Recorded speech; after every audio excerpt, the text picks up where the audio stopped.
Ahora sí, el nombre, ¿me puedes poner la diapositiva, por favor? Ahí atrás, la primera diapositiva. El nombre es La Iglesia en los grandes escritores de este periodo. Dígame, hermano, algunos escritores del Nuevo Testamento. Pablo. Pedro. Santiago. Juan. Judas. Lucas. Tenemos varios escritores, hermano, que son los que conforman el Nuevo Testamento. Bueno, aquí vamos a ver otros grandes escritores, hermano, que no están aquí en la palabra, pero que forman parte de la historia de la iglesia. Y es importante, porque a través de estos valientes escritores, hermano, es que también llegó la palabra a nosotros, que se defendió, que esta pureza de la doctrina llegó a nosotros y no se deformó conforme pasaron los años. Ellos se esforzaron, no están aquí en la palabra, pero aún así lucharon para que esta palabra llegara a nosotros, hermano. El periodo que estamos estudiando sigue siendo el de la iglesia de Pérgamo, desde la lección 17 hasta esta 21 que estamos ahorita estudiando. Así que abra su Biblia, vamos a Apocalipsis 2, vamos a darle lectura del 12 al 16.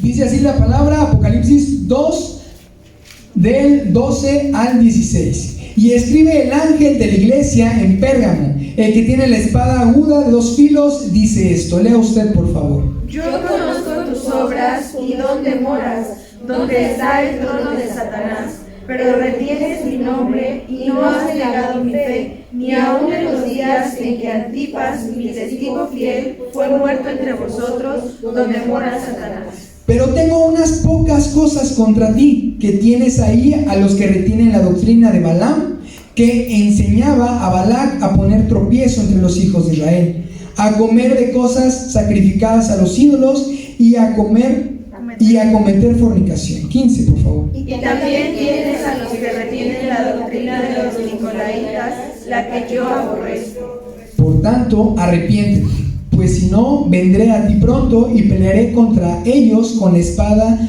de mi boca, hermano. Este es el periodo que nosotros ahorita vamos a estar viendo, hermano, que comprende del 313 al 606. Es el periodo, hermano, de la iglesia de Pérgamo el que vamos a estar viendo. Y menciona aquí algo importante, hermano, que nos va a entender, nos va a ayudar a entender el contexto de por qué es lo que vamos a ver más adelante. Y es acerca de este versículo, el 14, donde dice: pero tengo unas pocas cosas contra ti, que tienes ahí a los que retienen la doctrina de Balaam, que enseñan a Balac a poner tropiezo entre los hijos de Israel, a cometer cosas sacrificadas a los ídolos y a cometer fornicación. ¿Cuál es la doctrina de Balaam, hermano? En otras ocasiones se ha mencionado.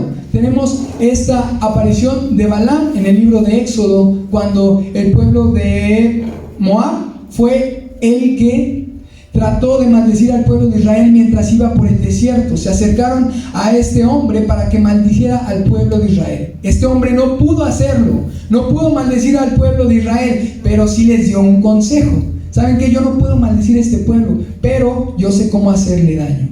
Y la forma en la que le hizo daño al pueblo de Israel fue llevando a las mujeres de Moab con los hijos de Israel. Y de esta manera el pueblo de Israel fue que pecó, tanto así que llegaron a idolatrar a sus mismos ídolos de Moab. Los movieron de estar adorando al Dios de dioses. Llegaron estas mujeres cautivándolos con sus bellezas, con sus tácticas. Los hombres somos débiles a veces. Y bueno, terminaron del otro bando adorando al Dios de estas mujeres, hermano, llevándolos a hacer sacrificios y otro tipo de rituales que los desviaron su atención del Dios verdadero. Estos rituales que hicieron en el libro de Éxodo en tiempo pasado, ahorita lo estaban haciendo en esta iglesia de Pérgamo, hermano. También tenemos mencionado el nombre de los nicolaitas. ¿Cuáles eran estas costumbres de los nicolaitas? Ellos pensaban, hermano, que ellos podían adorar a Dios, ellos podían venir a la iglesia, llenarse de su palabra, creer en Dios, tener fe en Él, pero saliendo de aquí ellos podían hacer con su cuerpo lo que ellos quisieran. Que lo que hicieran con su cuerpo no iba a afectar su parte espiritual. Ellos podían ir a donde quieran, meterse tal vez a otras iglesias, tal vez tomar, fumar, tatuarse, hacer lo que quisieran con su cuerpo, vestirse de la manera que quisieran, salir con cualquier tipo de personas, y eso no iba a dañar su espíritu.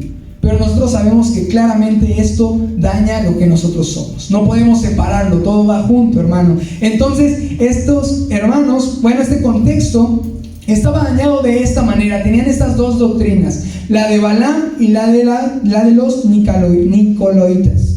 ¿Cómo? Nicolaitas, hermano. Así que, hermano, este es el contexto que se vivía en Pérgamo. Un predicador, hermano, decía que esta iglesia de Pérgamo, o estos hermanos, se parecían mucho a lo que actualmente es Las Vegas, y hacía este comentario porque dice que allí en Pérgamo se encontraba de todo, porque en Pérgamo adoraban tanto dioses griegos como dioses romanos. Había templos a todos estos dioses, hermano. Conocemos a Zeus, conocemos a Afrodita, Dionisio, Asclepio, y cada uno de estos tenía su templo, y tú podías escoger en esa ciudad a cuál templo querías entrar. Hoy entro a este, mañana entro a este, mañana, dependiendo de lo que tú necesitaras, iban a estos templos. Eran politeístas. Entonces, hermanos, si un hombre que vivía en Pérgamo de repente quería una sanidad, iba a la capilla, a la iglesia de Asclepio, que era el dios de la sanidad, y según él recibía su sanidad. Ok, ahora yo quiero algo acerca de mi belleza, del placer. Ok, entonces para esta parte de disfrutar, voy a la iglesia de Afrodita, en donde puedo encontrar de todos los placeres carnales que yo quiera. Entonces este pueblo estaba jugando de esta manera, era politeísta. Dependiendo de las necesidades que ellos tenían, iban a estas iglesias y ellos se llenaban de lo que querían. Este tiempo, hermano, fue muy crítico, porque como se ha visto en las lecciones anteriores, empezó a caer en herejías y errores de interpretación doctrinal. Pues cómo no, hermano, de tanto que tenían, ya no sabían ni cuál era la verdad. Yo les comentaba a los chicos que les doy clase más al rato, estábamos viendo un pasaje, y en ese pueblo que yo les estaba mencionando, en ese tiempo, había una confusión tremenda entre Cristo y era Zeus. Cristo y Zeus. No sabían diferenciar cuáles eran las características de cada uno. Estaban tan confundidos estos hombres de este pueblo que no sabían diferenciar quién era quién. Para ellos se convirtió un sinónimo Jesucristo y Zeus. Eran lo mismo para ellos. Estaban tan contaminados que ellos no sabían diferenciar quién era quién. Y no podemos comparar a estos dos dioses, un Dios falso y un Dios verdadero. Estaban totalmente contaminados. Entonces, hermano, era lo que se estaba tratando de cuidar, la sana doctrina que se estaba perdiendo.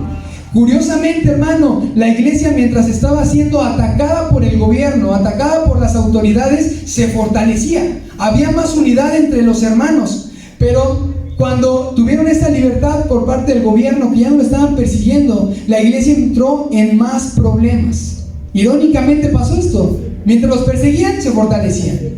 Pero mientras tenían toda la libertad de poderse congregar, de profesar su fe, estaban cayendo en errores doctrinales. Tenían tanta libertad que no sabían qué hacer con ella. Cada uno hacía lo que bien le parecía, y estaban mezclando todo esto con sus creencias, con sus tradiciones. Tomaban la palabra y la adaptaban al lugar donde ellos estaban congregando, y metían creencias, metían fábulas, metían leyendas, y todo estaban haciendo una mezcla terrible, hermano, sin saber lo que estaban realmente profesando. Y es que había un factor bien importante. Ahorita nosotros, ¿qué tenemos? La palabra, hermano. Si yo ahorita me equivoco y menciono un nombre mal, usted sigue la lectura y se da cuenta que me acabo de equivocar, y le recomiendo que lo haga, porque de repente sí me equivoco de nombres. Tenemos este libro, hermano, porque si alguien que está aquí enfrente, alguien que está predicando la palabra, se equivoca, dice algo mal o interpreta la palabra de otra manera, aquí está nuestro respaldo. Y así ya no podemos caer en una doctrina falsa si tenemos a dónde acudir, hermano. Pero en ese tiempo, estamos hablando del siglo III, del siglo IV, no todos tenían el acceso a la palabra. Fue hasta el año de 1440 cuando se crea la imprenta, y así fue más fácil que se propagara la palabra. Pero antes se traspasaba de manera escrita la palabra. ¿Cuánto se tardaría usted en copiar la Biblia en su cuaderno? ¿Cuánto le echan? Sin parar. ¿Un año? Sí, pero no, tampoco exageres, Anita, pero tal vez si te equivocabas y arrancas la hoja y vuelves a empezar, ahí sí un año. Pero pongámosle una semana sin parar, Sería tardadísimo. ¿Cómo vas a llevar una Biblia a todo el pueblo?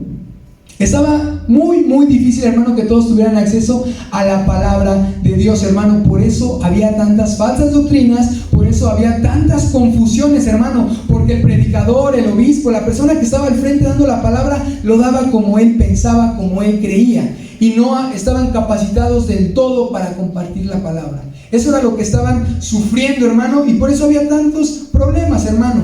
Tuvieron que pasar 1127 años de esto que le estoy diciendo de la iglesia de Pérgamo para que ahora sí llegara a la imprenta y se pudiera tener acceso a la palabra todos, hermano. Hay un dicho, hermano, que dice: en el mundo de los ciegos el tuerto es el rey, ¿no? Aquel que tiene un poco más de ventaja sobre el otro va a sobresalir de los demás. Aquí era algo parecido, porque aquel que tenía el acceso a la palabra, aquel que tenía un poco de conocimiento acerca de ella, podía compartirles a los demás y tal vez poder mezclar, cambiar, alterar o modificar a su antojo la palabra, hermano. Ese era un gran peligro que se estaba viviendo. Vamos a 1 de Timoteo 1 y ahí vamos a ver la importancia que le da Timoteo a la sana doctrina, al sano mensaje, hermano. Le está aconsejando a un joven que tiene una misión. 1 de Timoteo, vamos a dar lectura del 3 al 7. Comienza usted, hermano, con el 3. Como te rogué que te quedases en Éfeso cuando fui a Macedonia, para que mandases a algunos que no enseñan diferente doctrina. Ni prestes atención a fábulas y genealogías interminables que acarrean disputas, más bien que edificación de Dios, que es por fe. Así te encargo ahora. Pues el propósito de este mandamiento es el amor nacido de corazón limpio y de buena conciencia y de fe no fingida. Pues el propósito de este mandamiento es el amor nacido del corazón limpio y de buena conciencia y de fe no fingida. De las cuales cosas, desviándose algunos, se apartaron a vana palabrería, queriendo ser doctores de la ley, sin entender ni lo que hablan ni lo que afirman, hermano. No prestaban atención, no presten atención a fábulas, no presten atención a tradiciones. Ustedes compartan la palabra tal cual es, hermano. Si nosotros empezamos a mezclar nuestra cultura con la palabra, quién sabe qué salga, hermano. Si le empezamos a meter el Día de Muertos aquí a la palabra y tratamos de justificar con algunos versículos, ¿por qué camino tan chueco nos vamos a ir? Si tratamos de justificar la Navidad, si tratamos de justificar el 14 de febrero, todas estas tradiciones, hermano, lo que vamos a ocasionar, ¿qué es? Desviarnos, hermano, de esta sana doctrina, del mensaje al cual se quiere llegar. Entonces, por eso Pablo le hace hincapié a Timoteo de que tienes que preservar la sana doctrina. No te distraigas, sino que aquí está tu manual. No tienes que ir a otro lado, no tienes que buscar en otros libros. Aquí está lo que tú necesitas. Y fíjense también, vamos adelante, 1 Timoteo 3, del 13 al 15. Y este se lo voy a leer yo completo. 1 Timoteo 3, 13 al 15. Dice así: porque los que ejerzan bien el diaconado ganan para sí un grado honroso y mucha confianza en la fe que es en Cristo Jesús. Esto te escribo, aunque tengo la esperanza de ir pronto a verte, para que si tardo sepas cómo debes conducirte en la casa de Dios, que es la iglesia de Dios viviente, columna y baluarte de la verdad. Debes de saber cómo comportarte, debes de saber cómo dirigirte. Es de suma importancia. El que está aquí al frente tiene una responsabilidad tremenda, tiene un compromiso tremendo de capacitarse, de leer, de estudiar, de estar en comunión con Dios para no errar, para no predicar lo que Él cree, lo que Él siente que necesita la iglesia. Eso te lo va a revelar Dios, eso te lo va a revelar Él, porque Él es el que sabe lo que necesita el pueblo, no tú. No tu corazón, no tu mente, sino Dios. El Espíritu Santo es aquel que nos lleva a toda la verdad y es aquel que hoy estamos escuchando. ¿Amén, hermano? Amén. Bueno, hermano, entonces tenemos este escenario de dificultades que se estaba viviendo en el tiempo de la iglesia de Pérgamo. Entonces, preservando la buena doctrina, hermano, hubo hombres que se levantaron para decir: estas cosas no son de esta manera. tal vez con todo en contra, hermano. Actualmente nosotros, si queremos comunicar un mensaje importante, ¿por qué medio lo hacemos? Por el teléfono. En el teléfono tenemos que las redes sociales, ¿no? A través de ella, por ejemplo, Dios no lo quiera, pero se nos pierde nuestra mascota, ¿no? Entonces, ¿qué hacemos ahí? Si tenemos una foto, la podemos publicar y ayúdenme a buscar a mi mascota, a ver si la encuentran. ¿Y ese mensaje a cuántas personas puede llegar? Y si ese mensaje un amigo o un familiar lo comparte también, a muchas más. Por eso le llaman medios masivos de comunicación, porque pueden llegar a todo el mundo si se hace de la manera correcta. Nosotros actualmente tenemos esa ventaja, este medio, hermano, que estamos actualmente tratando de utilizar para que la palabra llegue a más personas, hermano. Así que también un comercial, lo invitamos a que siga compartiendo el contenido de las páginas de YouTube, hermano, porque así la bendición de Dios le va a llegar a todas las personas. Estos escritores que ahorita yo les voy a comentar, hermano, no tenían estas ventajas, no tenían un celular, no tenían cómo tal vez enseñarte, mira, es verdad, yo le tomé una foto, mira, tomé un video de cómo si es verdad lo que te estoy contando. Nosotros sí lo tenemos, pero ellos no tenían esta facilidad, no tenían una computadora donde escribir un mensaje. Ellos lo decían, ¿cómo? A mano, hermano, compartiendo en las plazas. No tenían ni siquiera un micrófono con el cual pudieran compartir. Ellos lo hacían así abiertamente en las plazas. Imagínense, hermano, aquí es fácil. ¿Me alcanza a escuchar, Shai? Se escucha bien, pero imagínense en una plaza, en un lugar abierto, ¿se escucharía? Sería muy difícil. Imagínense el murmullo de la gente mientras este hermano, este escritor está hablando, está predicando la palabra. Qué difícil era para ellos tomar la atención de todos. Cuando aquí tal vez pasa la mosca y ya nos fuimos, ¿no? Alguien se tropieza, o lo que pasó la semana pasada, se cayó un refresco, no voy a decir la marca, y todos ahí estuvimos ahí diciendo y queríamos tomarle ese refresco también, se nos antojó y todo, nos distraemos bien fácil. Entonces, qué difícil para estos hombres. Pero mira, hermano, y el propósito de esta clase es valorar el sacrificio de estos escritores, que tal vez sus nombres no están aquí en la Biblia, hermano, pero defendieron con sangre, con sus vidas, con su tiempo, con sus familias, con todo lo que tenían la escritura, hermano. Y lo que queremos hoy que se lleve usted es valorar lo que tenemos, esforzarnos y tomar de ejemplo a estos hermanos que lo hicieron, lo dieron todo porque nosotros pudiéramos aprender y la sana doctrina llegara a nosotros. Así que vamos a empezar con el primero. Vamos a irnos un poquito rápido, hermano. Aquí tenemos a Eusebio de Cesarea. Ok, este hombre, hermano, nació probablemente en Palestina en el año 260 después de Cristo, pero se le conoce como Eusebio de Cesarea porque fue el obispo de esta ciudad.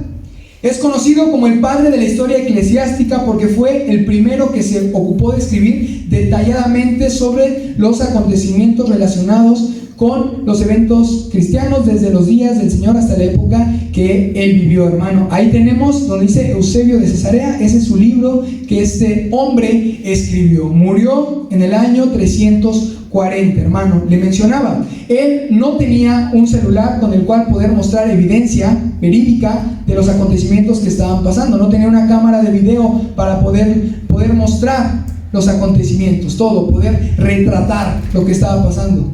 Pero él se esforzó por escribirlo, él se esforzó por poner las fechas exactas para que tuviera veracidad lo que estaba escribiendo. Tanto así que este libro aún es ocupado por la iglesia para hacer referencias a esos tiempos. Si este libro estuviera mal escrito, si las fechas no concordaran, ¿lo siguiéramos ocupando? Claro que no. Entonces este hombre hizo un gran trabajo defendiendo la palabra, escribiéndola, hermano, para que tú y yo hoy podamos entender un poco más de lo que pasó hace tiempo. Vamos con el que sigue. Atanicio. Esta imagen como me encanta, ahorita se la describo. Atanicio nació probablemente en alguna aldea de la orilla del río Nilo en el año 298. Fue uno de los 4 grandes padres de la iglesia griega. Fue secretario de Alejandro de Alejandría y a su muerte este hombre tomaría su cargo. A la edad de 30 años llegó a ser obispo. En el año 328 se levantó la sentencia de Constantino a Arrio. ¿Se acuerdan de Arrio? Sí. ¿Quién era Arrio? Una herejía. Exactamente. De él se habló en uno de estos concilios. Era peligrosísimo este hombre, tanto así que se volvió el archienemigo de Atanicio. Por eso los tenemos peleando, por eso digo que me encanta esa imagen, es tan descriptiva, porque toda su vida Atanicio se encargó de pelear contra Arrio, pero no a golpes, hermano, no como se ve en la imagen, sino que estuvieron con esta parte de defender cada uno su postura. Arrio lo que defendía, lo que creía o lo que le quería quitar a la iglesia era la divinidad a Cristo, ya lo habíamos visto. Era uno de los iniciadores de los testigos de Jehová, y desde ese tiempo tuvo mucha fuerza en su movimiento, tanto así que alcanzó a convencer a líderes políticos que estuvieron apoyando su movimiento. Entonces llegó un punto donde Atanicio se vio con las manos atadas porque Arrio tenía más poder, un poder del gobierno que estaba en contra de él. Esto lo llevó a ser desterrado 5 veces. 5 veces. Él tenía una posición importante, era obispo en esta ciudad. Y por culpa de Arrio, y porque Atanicio se aferró a la verdad, a defender la Trinidad, a defender la divinidad de Cristo, fue desterrado de todo lo que él tenía, hermano. Tal vez pueda sonar leve, o tal vez no nos imaginamos qué es que te destierren, pero no es como que te dejen hacer tu maleta y te llevas tus pertenencias más queridas, tu tacita de la América, no, de este vas y te vas, y regresas y te dan cuello. 5 veces lo corrieron, lo desterraron de donde él estaba compartiendo la palabra. Toda su vida, hermano, se la pasó combatiendo contra esta persona. Hay un escrito que dice lo siguiente acerca de este hombre: pero lo que más resalta en su personalidad es su capacidad combativa, siempre en vigilia, siempre presto a entablar la batalla de las ideas. Se le llamaba el vengador, también le decían el vengador, imagínense, un superhéroe más, aquí tenemos, le decían el vengador a él, porque él toda su vida estuvo peleando contra lo que este Arrio quería imponer, que era totalmente erróneo, hermano. El que sigue, los grandes capadocios, así se les llamaba a estos 3 hombres, es Basilio el Grande, Gregorio de Nisa, Gregorio de Nacianzo, es que ahí está doblado, Gregorio de Nacianzo. Estos 3 hombres, hermano, hicieron equipo. Ahí como se ve en la imagen, hermano, están las manitas cruzadas, porque ellos eran un equipo que estuvo luchando, hermano, por esto mismo. Y se enfrentaron al mismo enemigo, a Arrio, a este movimiento de tratar de desvalorizar la Trinidad, de quitarle su divinidad a Cristo. Se la pasó toda su vida este hombre tratando de defender su postura, y estos 3 hombres también se levantaron en contra de él. A la muerte de Basilio el Grande, el que tomó su lugar fue Gregorio de Nacianzo, quien estaba en otra ciudad, pero eran amigos y estaban defendiendo el mismo movimiento. Entonces, cuando muere este hombre que tenía esta postura importante, dice que su amigo fue a su ciudad y fue a ver lo que estaba pasando. Y cuando llegó a Constantinopla, se dio cuenta que estaba tan esparcida la religión o la idea de Arrio, de los testigos de Jehová, que no había ni una sola iglesia cristiana en toda Constantinopla. En este tiempo no había ni una sola. ¿Eso qué quiere decir? Derrota total. No había una que estuviera haciendo pelea contra el enemigo, ni una sola. ¿Se imagina un estado de la república en donde no haya ni una iglesia? Imagínense, hermano, qué complicado, qué difícil. No había nadie que levantara la mano y se opusiera ante este movimiento.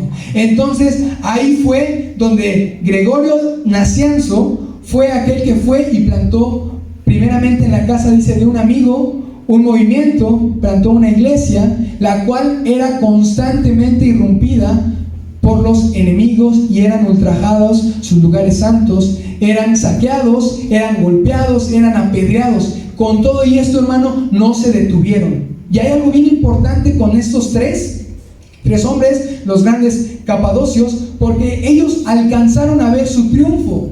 ¿Por qué le digo esto? Porque años más adelante dicen los escritos que ellos alcanzaron a ver cómo al cambio de poder de un gobernador de Constantinopla, llegó uno que en lugar de estar en contra de ellos, apoyaba el movimiento y le brindó todo el apoyo a estos 3 hombres para que ahora sí compartieran la palabra abiertamente y no los pudieran atacar.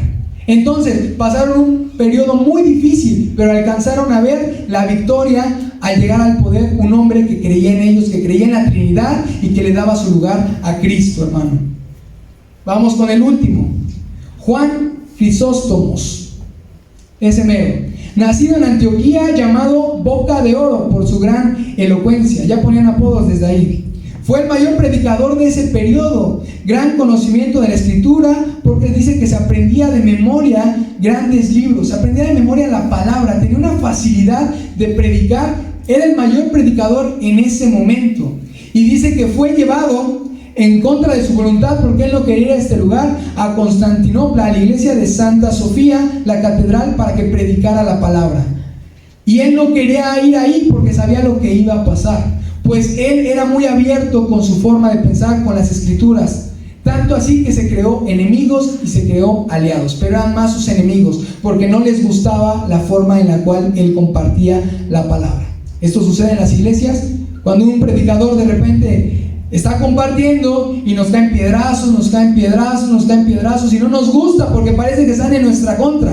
Bueno, este hombre se ganó demasiados enemigos porque el gobierno no estaba de acuerdo en que fuera tan abierto, que dijera las palabras tal cual eran. No les agradó y fue desterrado también. También sufrió, al igual que el primero que vimos. Pero aquí es algo muy curioso, porque dice que exactamente cuando él fue desterrado, vino un gran terremoto en Constantinopla. Tanto así que les dio miedo, porque pensaron que al haber corrido a este hombre, se habían echado a Dios encima.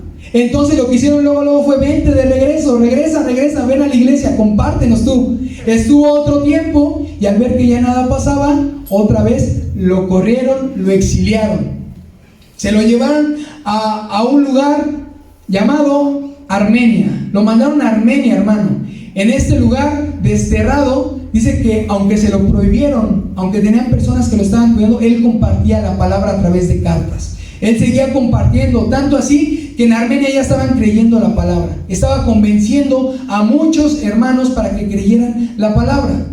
Entonces, como no pudieron con él, no pudieron callarlo, dice que lo llevaron a un lugar todavía más recóndito de la tierra. Lo mandaron al desierto y ahí fue donde murió este hombre. No son todos, hermano. A continuación vamos a ver a otros hombres que también, como estos que vimos ahorita, dieron su vida por el evangelio, por la sana doctrina. Así que invito a mi hermano a que pase. Como nos podemos dar cuenta, estamos viendo varios personajes que hicieron grandes cosas, y todo siempre en el nombre de Cristo Jesús. Quiero que vayamos a una primera cita, hermano, a 2 de Timoteo, por favor, 3, del 16 al 17. Ya muchos ya han de saber cuál es. Un versículo bonito y famoso. ¿Ya lo tiene, hermano? Estos personajes que estamos viendo, todo lo que lograron no fue en sus fuerzas, hermano. Todo lo que pudieron hacer fue gracias a Dios, fue gracias a su fe, fue gracias a su convicción. Ya llegó a 2 de Timoteo, capítulo 3, versículo 16 y 17. Por favor, lea conmigo.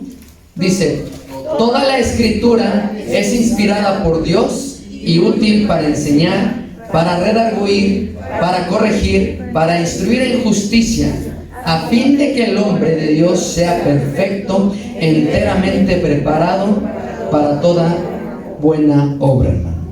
Toda la escritura es inspirada por Dios. Todo lo que hemos visto, todo lo que hemos leído, incluso lo que estos hombres llegaron a hacer, las obras que llegaron a escribir, no crean que fue solamente una creación de su intelecto. Hay inspiración divina en cada una de esas palabras, así como la inspiración divina que podemos encontrar aquí en la palabra de Dios, porque dice que toda la escritura es inspirada por Dios y útil para enseñar. Quiero recalcar estas últimas palabras diciendo que, en efecto, hermano, todo lo que es inspirado por Dios siempre va a servir. Todo lo que viene inspirado de una mente que busca de Dios siempre va a servir, siempre va a ser útil. Vamos a ir viendo a lo largo de lo que resta de este tiempo el por qué. Todo, hermano, lo que no te acerca a Dios o lo que no es inspirado por Dios, hermano, que ten por seguro que nada de eso te va a servir, nada.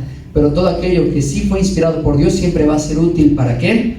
Para enseñar, como lo que hacemos ahorita, enseñar a otros, si usted allá fuera, para redarguir, exhortar a los hermanos, corregirlos, decirles por qué camino deben ir, instruirlos en la justicia de Dios, a fin de que seamos perfectos. Amén. Toda la escritura, hermano, entonces es inspirada por Dios, y todo lo que es inspirado por Dios siempre va a ser útil. Y la última parte del versículo 17 dice: enteramente preparado. Diga conmigo: preparado. Enteramente preparado para toda buena obra. Los hombres que acabamos de ver, no crean que eran personas que simplemente un día estaban ahí y les llegó una palabra. Eran personas que estaban buscando a Dios y se preparaban, así como los personajes. Si me ayudan con las diapositivas que les quiero presentar a continuación. Tenemos al primero, San Ambrosio. Este personaje, hermano, me parece que en lo que es actualmente Alemania, y fue donde nació, fue educado en Roma. Su madre lo mandó a Roma para que estudiara, pues su objetivo era que ocupara un puesto público. Fue gobernador del distrito de Milán. Se caracterizaba por su gran vehemencia, o sea que él, cuando compartía la palabra y la exponía, lo hacía con potencia, lo hacía con pasión, lo hacía con fervor. Principalmente le predicaba a los que eran gobernadores o tenían algún puesto en el gobierno. Y también él, así como nos dijo nuestro hermano, él también fue condenado al destierro. Y él dijo: yo me voy a ir a meter a la iglesia, y de ahí no lo sacaron, y ahí se puso a componer himnos y tratados sencillos, pero eran tratados que fueron inspirados por Dios. Y algo muy importante, le presentó el evangelio. ¿Se acuerdan lo que les decía aquí? Que toda la escritura es inspirada por Dios y útil para enseñar. Así también le enseñó al siguiente personaje. Este personaje es muy importante en ese periodo de la historia, San Agustín de Hipona. Este era de una comunidad de Argelia, Tagaste. Este fue educado por su madre en la religión cristiana, hermano, pero tiene una peculiaridad. Llegó un punto en su edad en el que se aburrió del cristianismo, ya no le interesaba, como que perdió el interés, y se vio atraído por otras filosofías, hermano. Se vio atraído por otras ideas, por otras influencias, incluso de tipo escéptico. ¿Se imaginan? Pero insatisfecho de todo lo que había descubierto, de todo lo que había aprendido, decidió mudarse a Roma. Cuenta la historia que no le fue muy bien como él esperaba, y se mudó a Milán. ¿Y recuerdan quién estaba en Milán? Nuestro personaje anterior, Ambrosio. ¿Qué fue lo que llevó a Agustín de Hipona allá a Milán? Había escuchado de este personaje, de Ambrosio, por su manera de predicar la palabra. Había escuchado acerca de él, de cómo exponía. Pero déjenme decirle algo: su interés no era la palabra de Dios. Su interés era conocer el estilo de orador que tenía este personaje, Ambrosio. Pero al estar escuchando lo que él compartía, ¿sabe qué pasó? Se vio cautivado por la palabra, porque todo lo que es inspirado por Dios, hermano, siempre va a ser útil, siempre.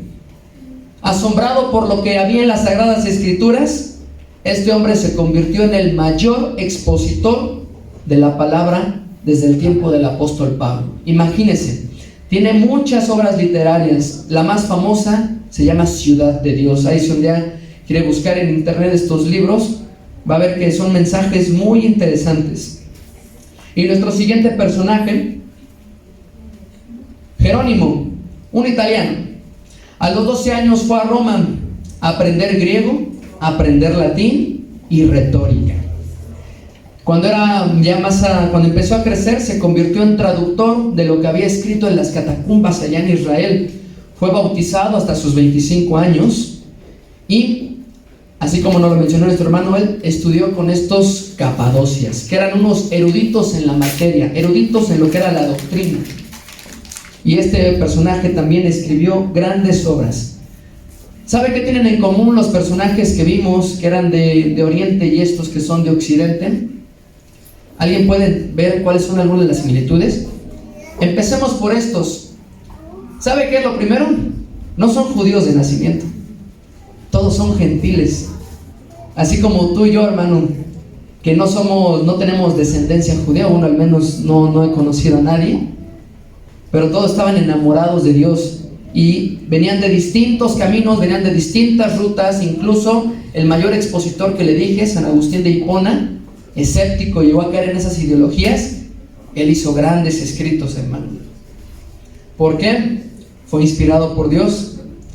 Estos personajes, como pueden darse cuenta, no pertenecían a ninguna, no tenían alguna descendencia. hermano.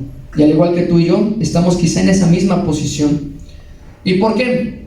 La inspiración de Dios, hermano, no creas que te va a llegar un día estando tú sentado, de brazos cruzados, esperando a ver a qué horas la revelación de Dios te va a caer. ¿Saben? Por eso aquí decían, preparado para toda buena obra. Una mente que está ociosa, que está viendo, a ver, voy a ir a escuchar la palabra, a ver qué aprendo. O voy a abrir la palabra de Dios, a ver qué le encuentro, algún errorcito puede haber ahí. Voy a leer las escrituras, voy a escuchar a tal predicador, a ver qué está diciendo, alguna falla debe tener en su predicación. Mentes ociosas, hermano, la revelación de Dios no va a llegar. No sé cómo sea tu comunión con Dios, no sé cuál sea tu pensamiento a la hora de escuchar una predicación, a la hora de escuchar a los hermanos que compartimos aquí la palabra. No sé cuál sea tu pensamiento, hermano, pero créeme que una mente ociosa, ahí no va a llegar la revelación, sino una mente que busca el conocimiento de Dios. Una mente que busca se va a encontrar con ese espíritu revelador, con ese espíritu que así como estos hombres se encontraron con él y recibieron la inspiración del Espíritu Santo, la inspiración de Dios que es útil para enseñar y para redarguir. ¿Amén, hermano? ¿No me creen? Quiero que vayamos a un ejemplo bíblico para que se dé cuenta a qué me refiero con esto de la preparación. Porque incluso, hermano, tú y yo nos hemos llegado a sentar aquí esperando a ver qué recibimos, esperando a ver qué vamos a escuchar, a ver qué vamos a aprender. Incluso algunos llegan a sentarse viendo a ver qué es lo que estamos diciendo.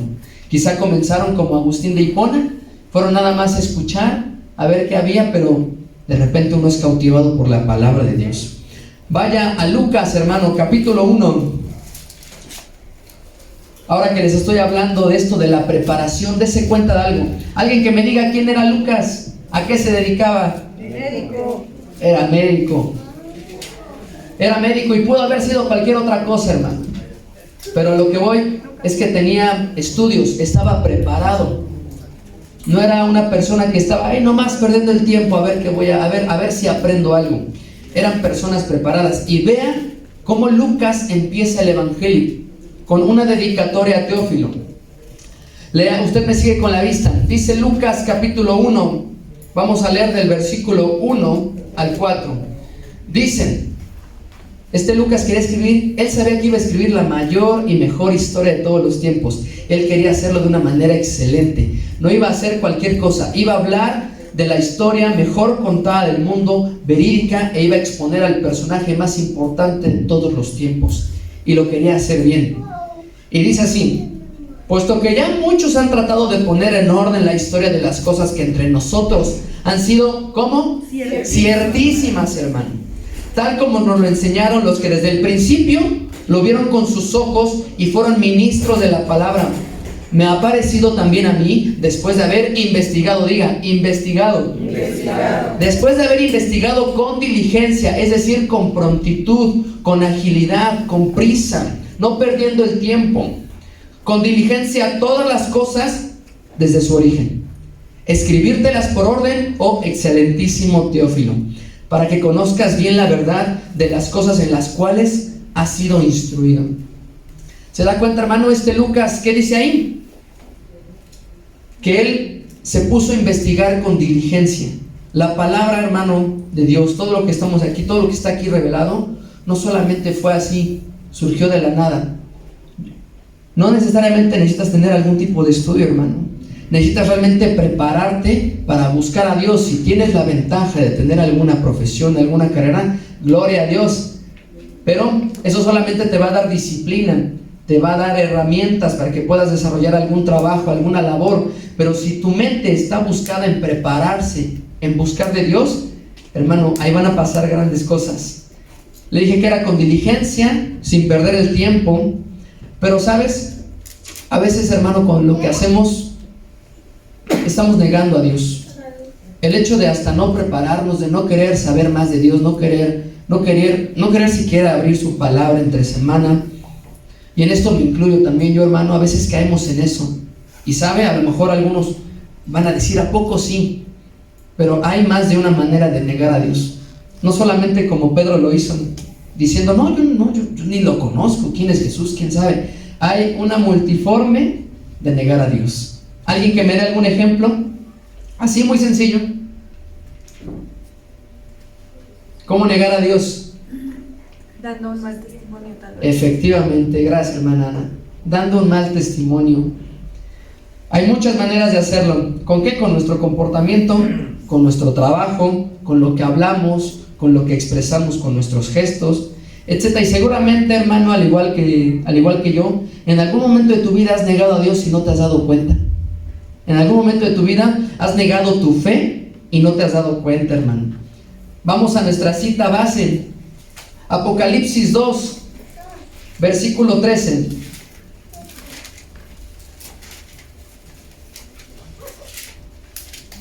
Estos hombres no negaron su fe, no negaron lo que creían. ¿Por qué? Porque estaban preparados para toda buena obra, hermano. ¿Ya llegó? Amén. El versículo 13 del capítulo 2 de Apocalipsis, lo que ya leímos. Yo conozco tus obras y donde moras, donde está el trono de Satanás, pero retienes mi nombre, y aquí nos vamos a detener. Y no has negado mi fe. No has negado mi fe. Pero nosotros incluso en estos tiempos, hermano, hemos negado nuestra fe, no reteniendo la excelencia del conocimiento de Cristo. Eso es negar tu fe. ¿Cuántas maneras hay? Una de las que pueden ser más sonadas, la apostasía. Aquellos que conociendo la palabra, conociendo la verdad, de repente pierden el interés y dicen, no, yo mejor me regreso a donde estaba, o se van a lugares donde nunca habían estado. Tengo un ejemplo.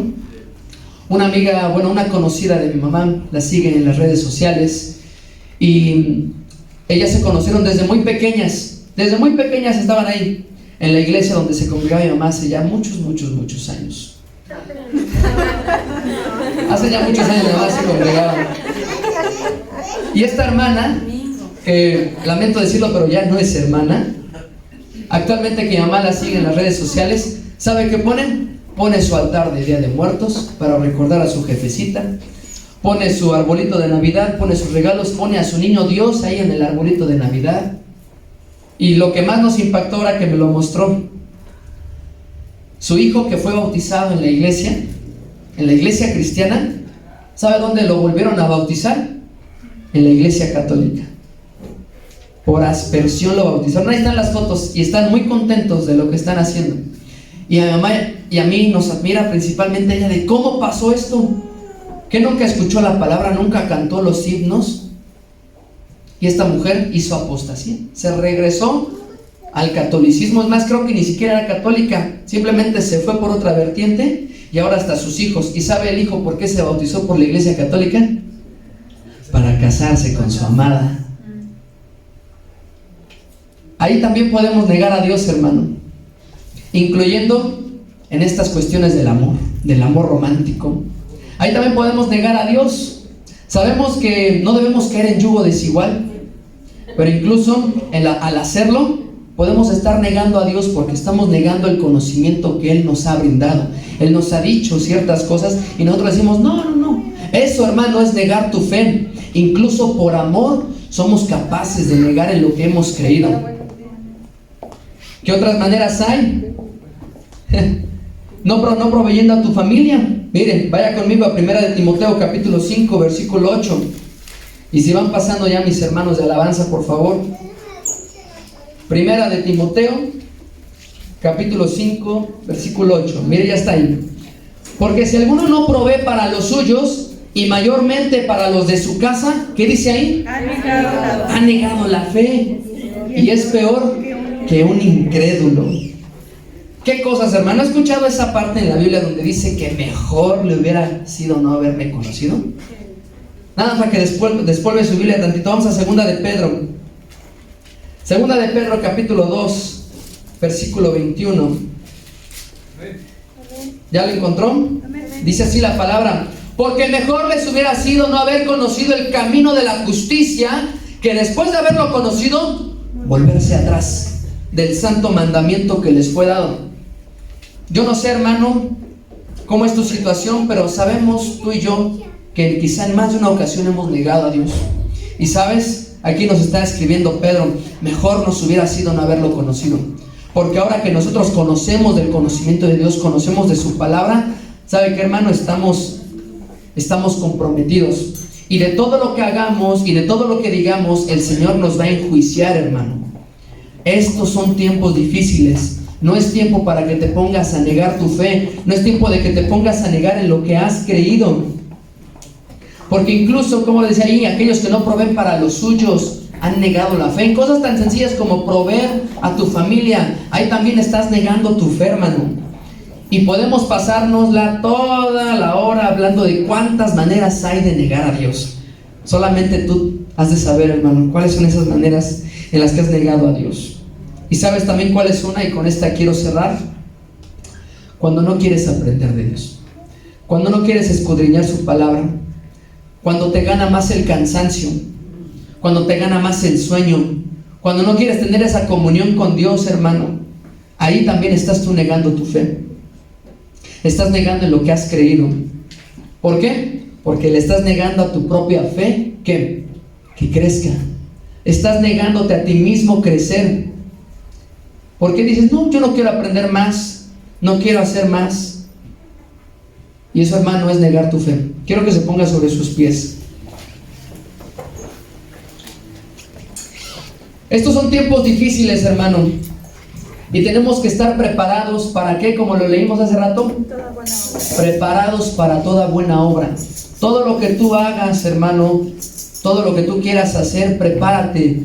Incluso pasar aquí al frente, busca la manera de prepararte. Incluso cuando estás allá afuera, prepárate, porque allá afuera te vas a enfrentar con muchas cosas, hermano, que van a requerir ¿de qué? De que sepas qué decir, que sepas cómo actuar, que sepas cómo reaccionar, porque va a haber aquellos que no van a estar de acuerdo contigo y van a querer actuar de maneras quizá agresivas. Y tú, gobernado por el Espíritu Santo, tienes que saber cómo actuar.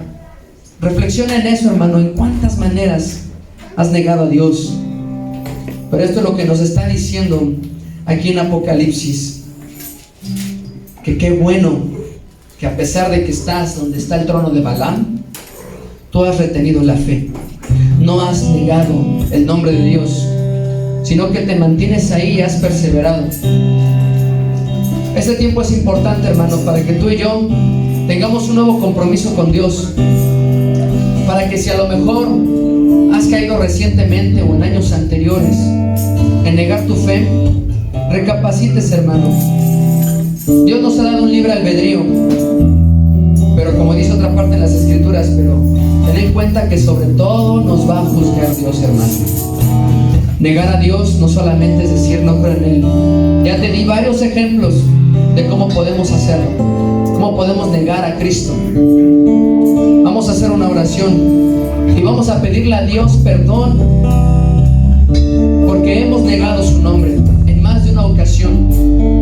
Quizá hoy en la mañana antes de venir, quizá el día de ayer, quién sabe cuándo, hermano. Pero ahí ore a Dios. Yo lo voy a guiar a usted. Ore con Él. Bendito Padre Celestial, te damos gracias, Señor, porque esta palabra nos confronta. Te damos gracias, Señor, porque esta palabra nos inquieta y nos incomoda. No nos deja estar tranquilos, Señor, o nos permite afirmar en lo que ya hemos creído.